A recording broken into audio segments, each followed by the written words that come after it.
Hey everybody, it's been a while since we've been able to do a little combo shot here with Alderman Farms. They came up to Tumsuba, Mississippi last year and helped us out with a little project we were doing on our property.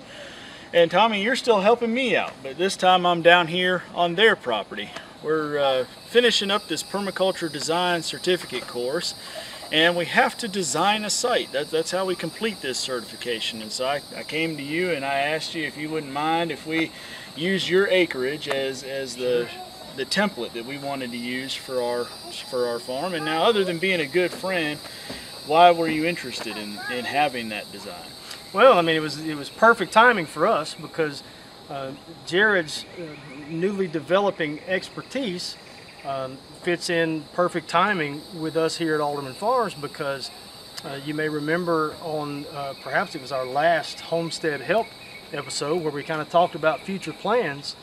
We do have plans to expand our operation here, expand the acreage we have under fence. And so it was perfect timing, since we're at the point that we're ready to do that, to get some guidance in maybe the best ways to go about it, best ways to take advantage of water resources and this and that. So it was perfect timing, and it didn't take me long to think about, my answer, to say, yeah, come on. Okay. Now we've already spent a lot of time walking around here. It's about 116 acres, is that right? Or roughly. Well, the total acreage is 116. Okay. And we spent some time walking around, saw water features, checked out the different contours around your property, and talked about some different options. What in your mind stands out the most right now? What made the most impression to you? Or maybe it was something that you were excited about trying, or something that was just because it was new information really stuck out to you? Well, two things. Although I had heard the term ram pump, I didn't understand the concept or actually what they were used for. And so I'm excited maybe for a future possibility to actually we have a creek, actually two creeks that merge into one on what we call the back 40 of the property, the least accessible portion of the property.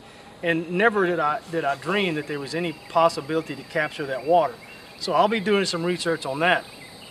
But the thing that blew me away is I never understood, because I've never looked into it, how much usable water can be captured from rainfall coming off of hard surfaces like roofs.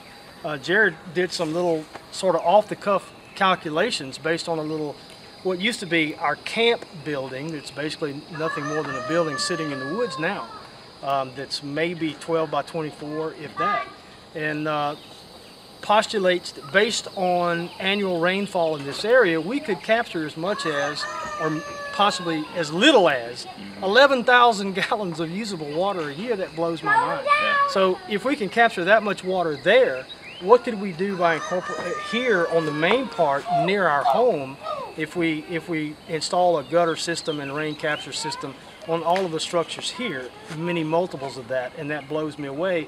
And I promise you that's moving up to the near top of our list of things that we're going to begin looking into. Okay.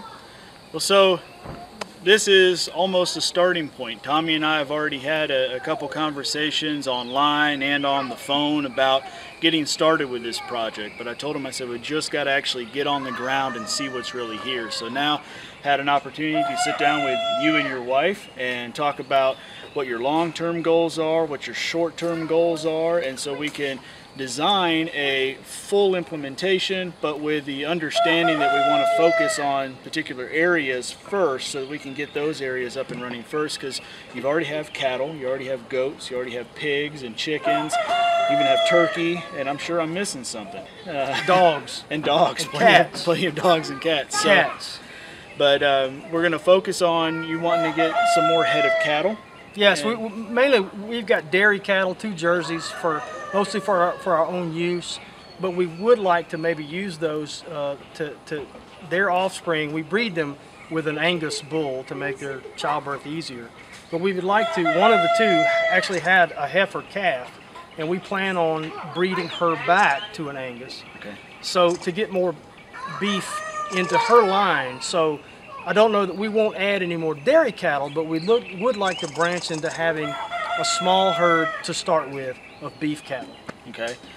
And so we're going to focus on that, which means the reason that's important to design is we know where we want to put those cattle. Right. And so we can't sit there and say, oh, well, we've got this beautiful flowing creek on the back 40, but where we're looking to have to put these cattle at first, that might not be a resource to us. So right. we have to understand that as we try to phase into the design for Alderman Farms. Right. So Tommy, I just want to thank you and your wife for your hospitality and, Sure. and allowing us to come down, for helping me by giving me a property to practice on for completing this permaculture course. And I hope that as my experience increases and as your farm grows, that we can come back, maybe even do some revisions on the design and fine tune some things. And y'all, I have to tell you, have you noticed the tree behind me? That is a darn fig tree, and I tell you, it's one fig tree. It's one fig tree, and it is huge. You can't. I know you can't see it all, but I'm telling you, it's a good 15 feet wide, about 15 feet tall. That's the biggest fig tree I've ever seen in my life. It's a whopper, and it's full of figs. It is full of figs. So,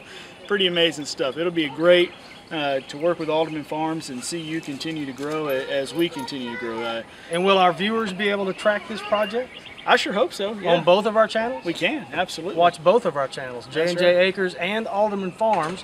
Jared's kind enough to be able to upload these videos to his channel and my channel, and he knows how to annotate stuff. I don't. I get frozen. I have no idea. So I guess, viewers can follow along with his progress in the course and the design of our future expansion here at Alderman Farms on both of our YouTube channels. All right. Thank you all for watching. We appreciate you. If you're watching this on Alderman Farms, I'd invite you to come over and see us in J&J Acres. And if you're watching on J&J Acres, I'm telling you to go over to Alderman Farms and check them out. They're good people doing good work and providing good food and produce and soon to be meat here in Mississippi. Thank you all for watching. See you next time.